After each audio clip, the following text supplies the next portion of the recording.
What's up guys, my name is Joe and today we're going to talk about whether or not the perm is a hairstyle that potentially has some legs in 2019 and the upcoming 2020 question mark. Today we're back at Daniel Alfonso's men's salon where the experimentations never cease, especially when Daniel himself is giving the cut. In the chair we've got Donnoven, who's a filmmaker here in LA, and as always, links to all these guys, including the salon, can be found in the description down below.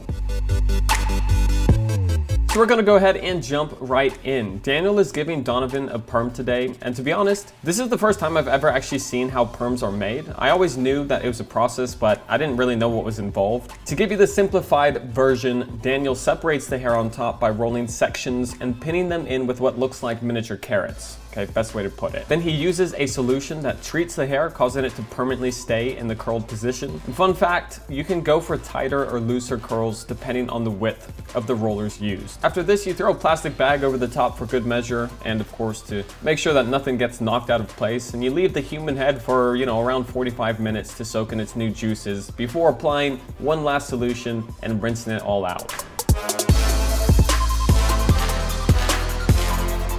Alright, so we sped through the perm process pretty quick, and now we're onto the cut. But first, let's talk about the state of perms in general, because they used to be, pretty hot a while ago, then they stopped being hot. So the question is, has history began to repeat itself in the style world as it so often does? Right now, when it comes to perms, I would say not fully. But even if it's not back 100%, it's definitely getting more and more popular with Asian hair types, since it can easily fall into that K-pop category, especially if styled correctly.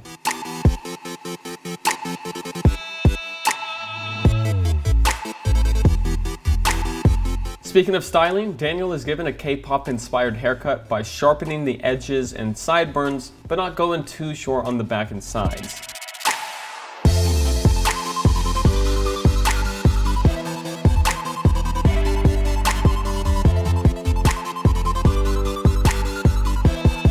It's time for what I always call the best part, and that is of course the styling. Starting off with some cloud control hair oil to help tame the new curls and remove the frizz, while of course adding all day moisturizing benefits. We're using the diffuser attachment on the blow dryer, which is designed for curly hair types to help define the curls without taking them away, but definitely reducing the chaos that curly hair can experience. Monarch Matte Paste allows for a lightweight addition that will add to the hold and control without any weight. And if you're still not sure which BluMaan product you want to try, if you've had your eye on a few, we just launched our Discovery Kit recently, which bundles all 5 of our hair products together in mini sizes, making it super travel friendly and a great way to experience our line of products. I'll have that linked for you down below. So what do you think? At the end of the day, should perms stay in the past or do they have some space for the present? At any rate, it's a hairstyle that for now is definitely well suited to Asian hair types.